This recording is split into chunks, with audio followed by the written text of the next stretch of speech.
Tuloy pa ang pag-uusisa namin sa kaharap na lolo.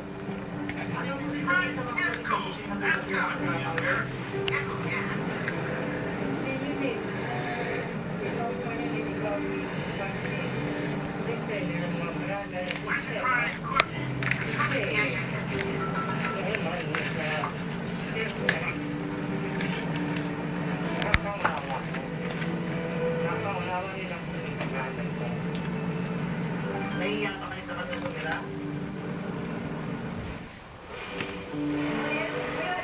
Tipid man sa pagdetalye ng kanyang saloobin, naging malinaw naman para sa XXX ang nararamdaman ng matanda. Isa sa galing ito, agad na namin dinala sa Quirino Memorial Medical Center si Lolo Romulo upang ipasuri. Nang mga panahon iyon, nakipag-ugnayan na kami sa mga kapatid ni Lolo Romulo. Subalit, pinagtuloy